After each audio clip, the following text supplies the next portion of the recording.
स्वस्ति पंथा मनुचरे सूर्या चंद्रमसा विवा पुनर्ददता घनता जानता संगमे मही। श्रद्धे यज्ञ के ब्रह्मा यजमान और यज्ञ के जो कार्य करता हैं और यजमान साहब और जितने भी बैठे हैं उन सब के सामने मैं कुछ यज्ञ के विषय में कहूँगा। देखिए, मैंने ये अनुभव किया है कि सारी सृष्टि का जो विधान है वो वेद है। जैसे भारत का संविधान है, इस तरह से सृष्टि का विधान वेद है। आदि ऋषि महाराज मनु के पास बहुत से ऋषि लोग गए और उन्होंने कहा कि साहब धर्म क्या है। तो महाराज मनु ने क्या कहा, वेदोस अखलो धर्म मूलम, अर्थात संपूर्ण धर्म का मूल है जो वेद है। इसलिए ये वेद का ज्ञान कभी लोप नहीं होता है। इसको चलाने के लिए, इसका प्रकाश करने के लिए समय समय पर जो मोक्ष में पड़ी हुई दिव्य आत्माएं हैं उनको परमात्मा भेजता है। बहुत से लोग तो ये मानते हैं परमात्मा अवतार लेता है। उनको परमात्मा के असली स्वरूप का पता नहीं कि जो परमात्मा है वो अवतार नहीं लेगा।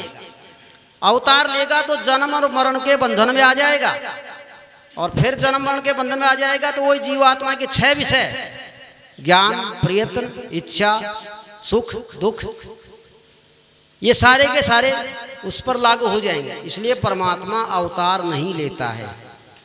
परमात्मा को पदार्थ कहा गया है। पदार्थमा को विवेकानंद महाराज परमात्मा को वस्तु कहते हैं। ये एक प्रकार की अदृश्य शक्ति है जो कण कण में है। और महर्षि व्यास तो ये कहते हैं कि एकोपादे ब्रह्मी त्रिपादे बाह्यम, ये सृष्टि तो सारी एक पाद में ही है, 3 पाद तो उसके बाहर हैं। इतना परमात्मा की विशालता है। वैसे आकाश गंगाएं जो सूर्य, इनका सूर्य एक तारा है। ब्रह्मांड में जितनी भी आकाश गंगाएं दिखाई देती हैं उसका सूर्य एक तारा है, और इस तरह की बहुत सी आकाश गंगाएं ब्रह्मांड में हैं। तो कितना विशाल होगा परमात्मा। और हमारी जो पृथ्वी है इसका जो घेरा है 25,000 किलोमीटर है, और 13 लाख पृथ्वी के बराबर सूर्य है। और सूर्य से बड़े तारे भी हैं। ज्येष्ठा नक्षत्र सूर्य से 4.5 लाख गुना बड़ा है। तो इसलिए परमात्मा अति विशाल है। यहां मैं यज्ञ के विषय में बोलूंगा। देखिए, जो गायत्री मंत्र है वो तो चारों वेदों में आता है बार बार। इसको महामंत्र भी कहते हैं, सविता मंत्र भी कहते हैं, गुरु मंत्र भी कहते हैं। वैसे छंद तो बहुत छोटा है, नीचरत गायत्री छंद, पूर्ण गायत्री भी नहीं है।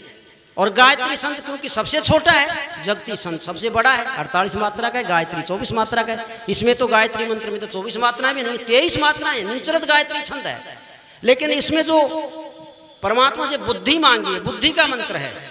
और मनुष्य में और जितने सृष्टि में प्राणी है सब में बुद्धि का ही तो अंतर है। इसलिए इस गायत्री मंत्र को महान माना गया। दूसरी बात, यज्ञ, यजु धातु से यज्ञ बनता है।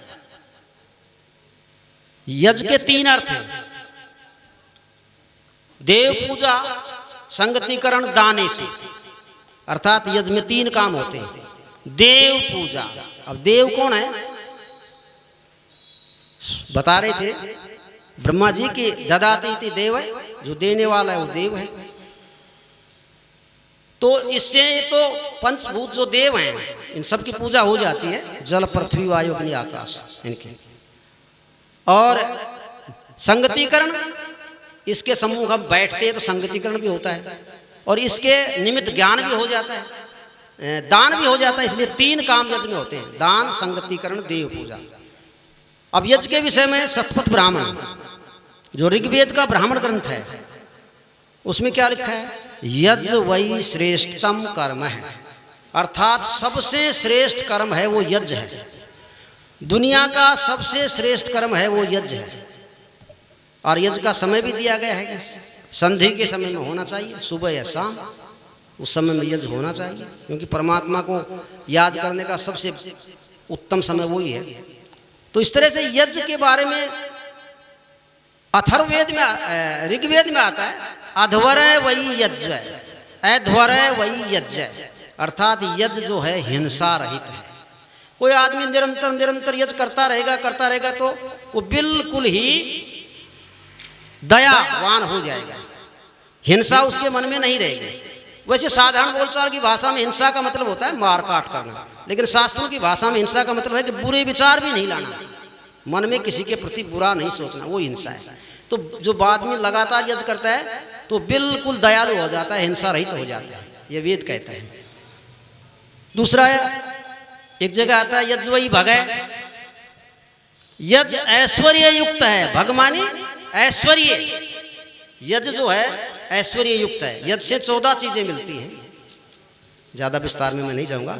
आगे चलता है यज्ञ वही भुवनस्य नाभि, यज्ञ जो है संसार का केंद्र है। आगे एक और कहा गया है, यज्ञ वही कल्प वृक्ष है, यज्ञ जो है वो कल्प वृक्ष है। वास्तव में इस प्रकार का कोई पेड़ नहीं है। कहते हैं कि कल्प वृक्ष ऐसा होता है, हमने सुनी थी पहले, उसके पूजा करने से जो मांगते सो मिल जाता है, लेकिन ऐसा नहीं है। कल्प वृक्ष इस यज्ञ को कहा गया है, इसी यज्ञ को कल्प वृक्ष कहा है। पौराणिक मानता है कि एक पारस पत्थरी होती है जो लोहे को सोना कर देती है, ऐसा नहीं है, ऐसा कहीं भी नहीं है कि लोहे को कोई सोना कर दे ना। इस विद्या को, इस आर्यव्रत देश को ही पारस पत्थरी कहा गया है पहले, कि इसमें आते ही मूर्ख है वो सुजान हो जाता है। और आत्मा है, आत्मा का भोजन तो ज्ञान है। ये जो हमारा शरीर, इसके 2 भाग हैं, स्थूल और सूक्ष्म। स्थूल तो दिखाई दे रहा है, पंचभूत है, तो जल पृथ्वी वायु अग्नि आकाश का है, लेकिन इसके भीतर जो जीव है अनादि है, जो कभी मरता नहीं है, उसकी यात्राएं लंबी हैं। उस जीव के लिए तो ज्ञान चाहिए। वैसे मनु महाराज ने एक बात और लिखी है, उद्भिद गात्राणी शुद्ध्यंती मन सत्येन शुद्ध्यंती तपो भूतात्मा बुद्धि ज्ञानेन शुद्ध्यंती। ये चीजें अलग अलग हैं सारी। उद्भिद गात्राणी, उद्भिद माने पानी, पानी से शरीर शुद्ध होता है। मन जो है सत्य बोलने से शुद्ध होता है। तपो भूतात्मा, ये जो आत्मा है ये तप करने से, ज्ञान बढ़ाने से शुद्ध होता है। और बुद्धि ज्ञानेन शुद्ध्यंती, बुद्धि ज्ञान से शुद्ध होती है। अब बुद्धि क्या है? ये दिमाग है, मस्तिष्क है, ये तो बुद्धि का व्यापार है, ये तो बुद्धि का उपकरण है। बुद्धि अलग चीज है। अब ये क्या है? ये हाथ है, तुम कहोगे हाथ है, ये हाथ है, हाथ का गोलक है, हाथ का, इसके भीतर एक इंद्रियां और होती हैं परमात्मा की दी हुई, 5 जो कर्म इंद्रियां हैं। अब आंखें बिल्कुल दिखाई नहीं देता है, तो डॉक्टर क्या कहेगा? भीतर से ज्योति गई, अर्थात उसकी जो चक्षु इंद्रिय है वो खत्म हो गई। इसलिए ये जितने अंग हैं इनके भीतर एक परमात्मा की दी हुई शक्ति और है, और उनका जो संचालक है वो मन है। मन जड़ है, और जड़ जो आत्मा है इसका साधन है मन। तो इसलिए यज्ञ जो है, मैं बता रहा था यज्ञ के विषय में, कि यज्ञ से बहुत से आदमी कहते हैं कार्बन पैदा होती है, 0.03% कार्बन पैदा होती है, और ऑक्सीजन कितनी पैदा होती है? बहुत ज्यादा। तो इसलिए वो नगण्य है। इसलिए और ऋषि मुनि प्राचीन काल से यज्ञ करते आए हैं, और वेद में तो बहुत से यज्ञों का विधान है। कहते हैं कि त्रेता के चौथे चरण में भगवान जब राम हुआ तो उसका बाप दशरथ था। दशरथ ने 3 शादियां की। पहली शादी की कौशल्या, दूसरी कैकेयी, तीसरी सुमित्रा। 45 साल तक 10-10 साल में बाट देखता करता रहा, संतान नहीं हुई। रानियां उसका तंग करने लगी। महाराज इतना बड़ा महल का कोई वारिस नहीं है। राजा दशरथ है, गुरु के पास जाता है, गुरु वशिष्ठ के पास जाता है। तो गुरु जी कहता आओ राजन, कैसे आए? उन्होंने कहा साहब संतान चाहिए, आपके वेद में कोई उपाय है क्या? बोला है ना, वेद में पुत्र प्राप्ति यज्ञ है, लेकिन मैं तो क्या हूं? मैं पुरोहित हूं,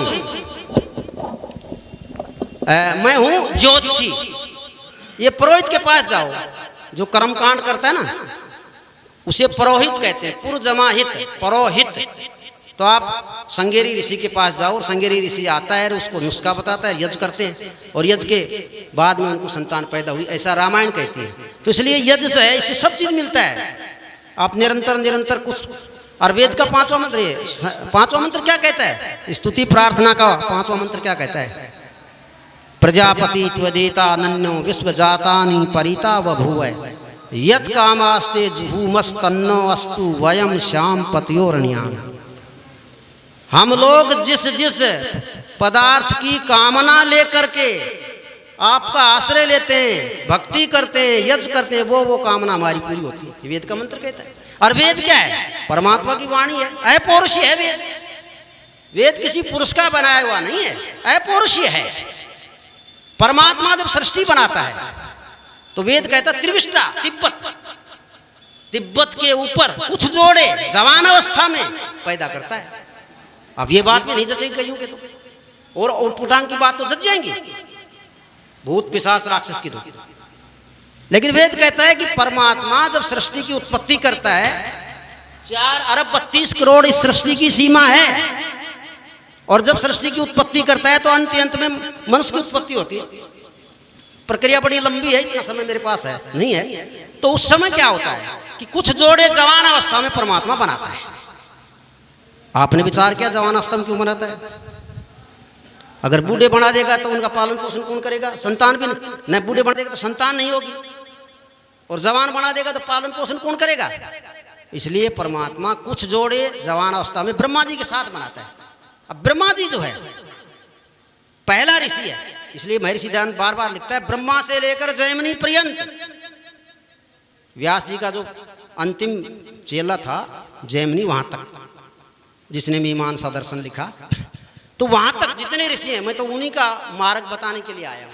बहुत से लोगों को ये भ्रम है कि महर्षि दयानंद ने तो कोई अलग रास्ता दिखा दिया। नहीं, उन्होंने तो ये कहा है, ये लोगों जो ब्रह्मा से लेकर जयमिनी ऋषि पर्यंत हमारा जो रास्ता था वो दिखाने के लिए मैं आया हूं।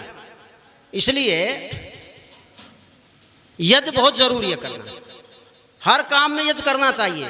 जितने 16 संस्कार है सब में यज्ञ पहले होता है। तो इस तरह समय का देखते हुए, और विषय तो लंबा है क्योंकि जो कुछ जानता है बहुत समय तक बोल सकता है, मैं अपनी अभिव्यक्ति को विराम देता हूं। धन्यवाद।